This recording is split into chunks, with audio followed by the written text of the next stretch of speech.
बिस्मिल्लाहिर्रहमानिर्रहीम। आज हम लैंग्वेज प्लानिंग के ऊपर बात करेंगे। Language we know very well it's a main and tools of communication. हम किस तरह से इसे सर्व करते हैं, किस तरह से हमें इसकी प्रिजर्वेशन चाहिए, हमें इसकी हिस्टोरी को या इसकी हिस्टोरिकल आस्पेक्ट को किस तरह मेंटेन करना है, या हमें माजी में लैंग्वेजेस को कैसे मेंटेन किया था और अब हम कैसे करेंगे, किस तरह से एक लैंग्वेज मेंटेन की जाती है, आज हम इसके ऊपर करेंगे। तो मोस्ट इम्पोर्टेंट एस्पेक्ट जो हैं इसके प्लानिंग के, हम देखेंगे लैंग्वेज प्लानिंग क्या है पहले मरहले में, और दूसरे मरहले में देखेंगे कि इसके रीजंस क्या हैं कि why we want to plan a language, हम लैंग्वेज को प्लान क्यों करना चाहते हैं। फिर इसके पीछे इश्यूज़ क्या हैं, मेजर इश्यूज़ हमारे जो लैंग्वेज प्लानिंग में आते हैं वो कौन कौन से हैं, और किस तरह हम उन इश्यूज़ को टैकल कर सकते हैं या किस तरह उनसे वेरिएंट कर सकते हैं। फिर नंबर 4 पर हम देखेंगे कि वैरायटी ऑफ सिचुएशंस क्या हैं, और नंबर 5 पर हम देखेंगे स्टेजेस ऑफ लैंग्वेज प्लानिंग कौन सी हैं और किस तरह हम इनसे भी मूव फॉरवर्ड करेंगे। तो first of all we take a look over the historical aspect of the language planning, और it was firstly introduced by Oriel in 1957, or it was also a research held in the Columbia University USA। तो पहली जो कंसर्निंग्स मिलती है हमें जो Oryol ने present किए हैं, ओरियल वेनरिच ने 1957 के अंदर उसने पहली बार ये कॉन्सेप्ट प्रेजेंट किया कि लैंग्वेज की भी प्लानिंग होनी चाहिए और लैंग्वेज को भी स्टोर किया जाना चाहिए, लैंग्वेज को भी रिजर्व किया जाना चाहिए। हम इसे डिफाइन कैसे कर सकते हैं? द डेवलपमेंट ऑफ पॉलिसीज और प्रोग्राम्स डिज़ाइन टू डायरेक्ट और change language use through the establishment of an official language. हम किस तरह से एक लैंग्वेज की अरेंज करते हैं, किस तरह उसे डिज़ाइन करते हैं। अगर हम किसी अरेंजमेंट को या उसकी पॉलिसीज़ को या लैंग्वेज की डायरेक्शन को देखते हैं तो वो लैंग्वेज प्लानिंग के ज़मरे में कंसिडर की जाती है। इसके बारे में हमें मज़ीद आप कह लें कि रोनाल्ड लिखता है अपनी बुक में 1998 के अंदर, उसने ये प्रेजेंट की है अपनी book, the numerous attempts that have been made to change a particularly variety of a language और some aspect of how either of these functions in society, such changes are usually described as instance of language planning। कि अगर हम उस language के function को देखते हैं कि वो सोसाइटी में कैसे बढ़ता है या लैंग्वेज की वैरायटी किस तरह चेंजेस आती हैं एक सोसाइटी के अंदर, अगर हम इसके ऊपर कोई कंसर्न्स करते हैं या इसके फंक्शन को देखते हैं तो वो हम लैंग्वेज प्लानिंग की बात कर रहे होते हैं। Language planning involves the creation and implementation of an official policies about how the language and linguistic varieties of country are to be used। एक लैंग्वेज और उसकी लिंग्विस्टिक वेराइटी को किस तरह हम इस्तेमाल करते हैं, बेसिकली लैंग्वेज प्लानिंग भी यही है। ये डेविड क्रिस्टल कहता है इसके बाद। फिर नंबर सेकंड पर जो हमारे पास है, हम देखते हैं कि इसमें रीजंस कौन सी हैं, हमारे पास कौन सी रीजंस इस्तेमाल होती है, उनको हम इस्तेमाल करते हैं, किन रीजंस की बिहाफ पर हम लैंग्वेज को प्लान करते हैं। पहला ये है कि we want to save in we want to restore the linguistic feature of any language. अगर हम किसी लैंग्वेज की लिंग्विस्टिक आस्पेक्ट को या उसकी इंटरेस्ट को अगर हम स्टोर करना चाहते हैं तो हम लैंग्वेज को प्लान करेंगे। और आप कह लें कि इसे आपके लैंग्वेज की फ़ीचर्स को या लिंग्विस्टिक फ़ीचर्स को अगर आप रिकॉग्निशन की कॉन्सेप्ट में भी रखना चाहते हैं तो तब भी आप लैंग्वेज को प्लानिंग ही करेंगे। Many governments try to solve and try to sort out the problems of slow linguistic evolution by engaging the conscious and principled language planning। आप के लिए लैंग्वेज को प्लानिंग के ज़मरे में रखते हुए वो ऐसे प्रोसेस को इस्तेमाल करना चाहते हैं जिससे अपनी लैंग्वेज को स्टोर कर सकते हैं। अब तो ये बहुत बड़ी बड़ी पॉलिसीज चल रही हैं इसके ऊपर, और सबसे बड़ी एग्जांपल्स आपके सामने एक ये इंग्लिश लैंग्वेज की है कि वो लिंग्वा फ्रेंका के तौर पर काम कर रही है, और लिंग्वा फ्रेंका के तौर पर काम करने की सबसे बड़ी वजह भी यही है कि वो अपनी लैंग्वेज को स्टोर कर रहे हैं, इसे महफूज कर रहे हैं, और उसे लोगों के लिए, टेक्नोलॉजी के लिए आगे से कारआमद लाने के लिए भी कोशिश वो कर रहे हैं। अब लैंग्वेज प्लानिंग जो है वो किस ज़मरे में की जाती है या कौन से ऐसे इंस्टीट्यूट हैं जो लैंग्वेज प्लानिंग में कारआमद होते हैं? तो पहला हमारे पास आप कह लें कि गवर्नमेंट एजेंसीज़ ही होती हैं हमारे पास, और गवर्नमेंट डिपार्टमेंट्स ही होते हैं जिन्हें हम जो लैंग्वेज के ऊपर प्लान करते हैं। फिर इनसे निकलते हैं बाहर तो हमारे पास सेकंड लेवल पे आप कहें कि एकेडमीज़ आ जाती हैं, एकेडमीज़, और आप कहें कि एजुकेशनल इंस्टीट्यूट्स आ जाते हैं जो इनके ऊपर काम करते हैं, जो इनको प्रोलॉन्ग करना चाह रहे होते हैं। फिर नंबर 3 पे हमारे पास कुछ कमिटीज़ होती हैं जो कमिटमेंट करती हैं अपनी लैंग्वेज को, अपनी कंट्री की लैंग्वेज को प्रिजर्व करने के लिए, और फिर मोस्ट प्रोमिनेंट पॉपुलर सोसाइटीज़ होती हैं जो इनके ऊपर भी एज ए एजेंट के तौर पर काम कर रही होती है, और कुछ इंडिविजुअली पर्सन्स भी होते हैं जो लैंग्वेज को सेव करने के ऊपर बात कर रहे होते हैं, उसे प्लान करने की बात कर रहे होते हैं। तो आए चलते हैं हम बेसिक्स इशू की तरफ। कौन से बेसिक्स इशू जो हैं जो हमें आ सकते हैं इसे लैंग्वेज को स्टोर करने में, या वो कौन से बेसिक इशू हैं जिन्हें हमें प्लान करने की भी ज़रूरत है।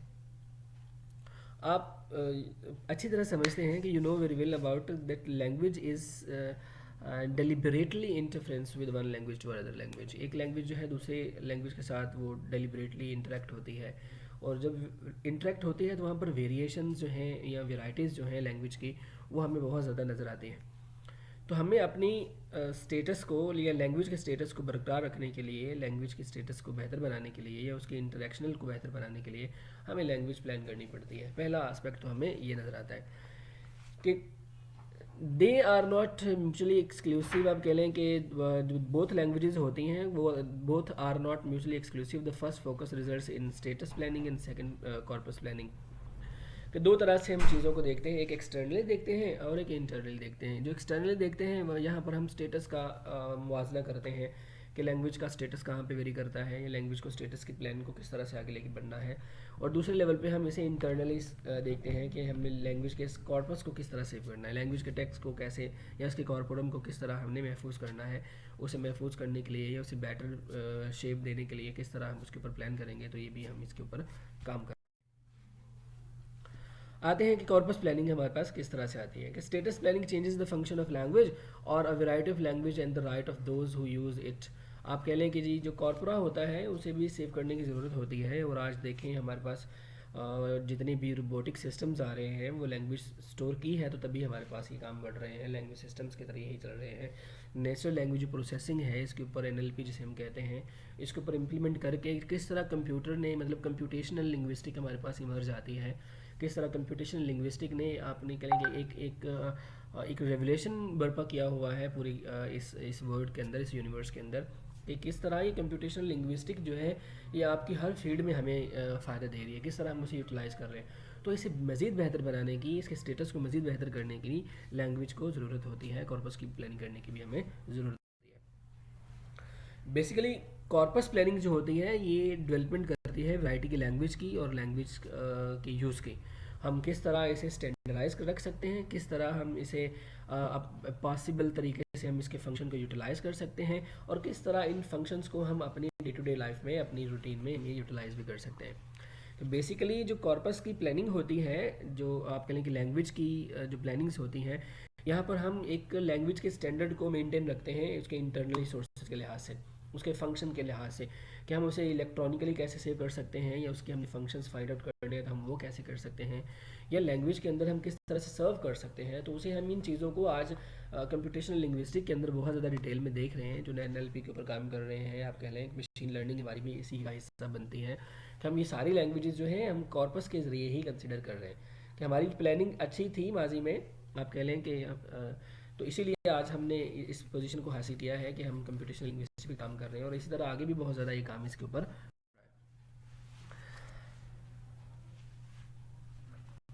एक्चुअली जो कॉर्पस स्टेटस होता है ये दो तरह से फोकस करता है। एक लैंग्वेज प्लानिंग के ऊपर फोकस करता है जो उसके लिंग्विस्टिक एस्पेक्ट को देखता है, एक उसके उसी लैंग्वेज के वो सोशल एस्पेक्ट भी देखता है।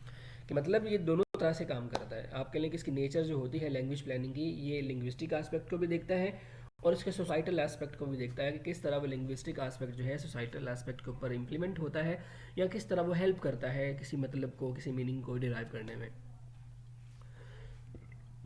तो जो कॉर्पस प्लानिंग्स होती हैं refer to all actions aiming at modifying the nature of the language itself. आप कह लें कि status planning is concerned with the whether the social status of language should be lowered और रेज्ड, और however the two can not be separated from each other. आप कह रहे हैं लिंग्विस्टिक स्टेटस जो है वो कभी सोसाइटल स्टेटस से सेपरेट नहीं हो सकता। कॉर्पस प्लानिंग जो है वो आउटर एक्सटर्नल प्लानिंग से कभी डिफरेंट नहीं हो सकती। अगर जब हम अपनी एक्सटर्नल प्लानिंग्स कर रहे होते हैं या लैंग्वेज को प्लान कर रहे होते हैं या कॉर्पस प्लानिंग कर रहे होते हैं, तब दोनों ही एक दूसरे में रोल अदा करती हैं, दोनों ही एक दूसरे की हेल्प आउट सॉर्ट आउट कर रही होती हैं, क्योंकि ये दोनों एक दूसरे को फ़ायदा दे रही होती हैं।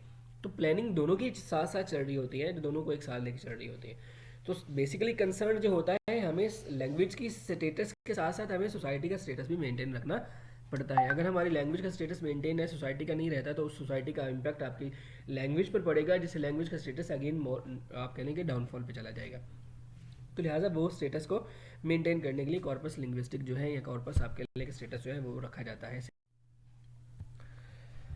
फिर अमूमन हमारी क्या आइडियोलॉजीज़ होती हैं जब हम आप कह लें कि डिसीजन करते हैं कि लैंग्वेज प्लान किस तरह से होनी चाहिए। तो हमारी चार तरह की बेसिक कंजम्पशंस होती हैं कि जिनकी बिहाफ पर हम अपनी लैंग्वेज को सेव करने के लिए या प्लान करने के लिए डिसीजन करते हैं। वो चार स्टेप्स जो हैं, पहला स्टेप हमारे पास जो है वो लिंग्विस्टिक असिमिलेशन होता है, और जिसमें हम लैंग्वेज की स्टडी जो है उसकी असिमिलेशन कोट कर रहे होते हैं उस कल्चर के साथ और उस कल्चर की सोसाइटी के साथ, और फिर उस असिमिलेशन को किसी और लैंग्वेज में भी अटैच करने की कोशिश करते हैं just in order to save both languages. फिर उसका आस्पेक्ट उस लैंग्वेज में भी सेव करने के लिए हम दोनों तरह से इसे यूटिलाइज करने की कोशिश करते हैं। फिर दूसरे लेवल पर हम ये देखते हैं कि लिंग्विस्टिक प्लूरलिज्म किस तरह बनती है।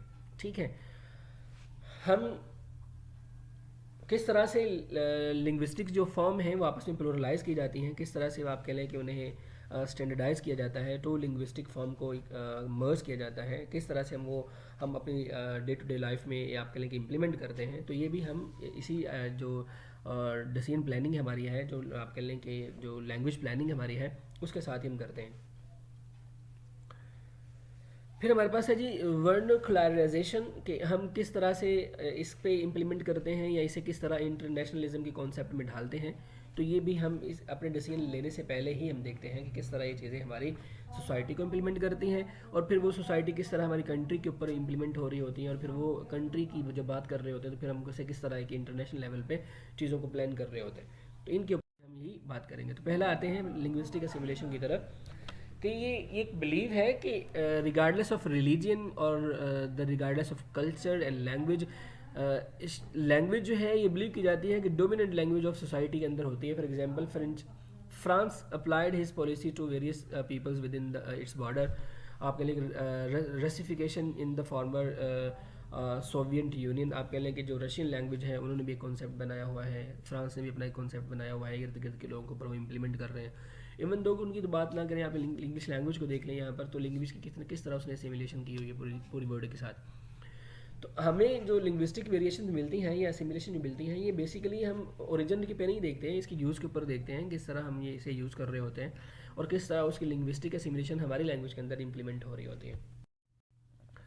Linguistic pluralism, the recognition of more than one language also takes a variety of forms. आप कह लें कि प्लूरलिज्म की बात जब मुख्तलिफ लैंग्वेजेस को हम कंबाइन करते हैं तो वहाँ पर आप कहें हमें डिफरेंट लिंग्विस्टिक वेरिएशन वैराइटीज़ देखने को मिलती हैं। अगर हम उन्हें सेव करते हैं तो वो एक इंडिविजुअली बेस्ड जो कंसर्निंग्स होती हैं वो तो ठीक चल रही होती है, लेकिन उनके दोनों के मिक्सचर से भी एक रिकॉर्ड हमारे पास मेंटेन हो जाता है।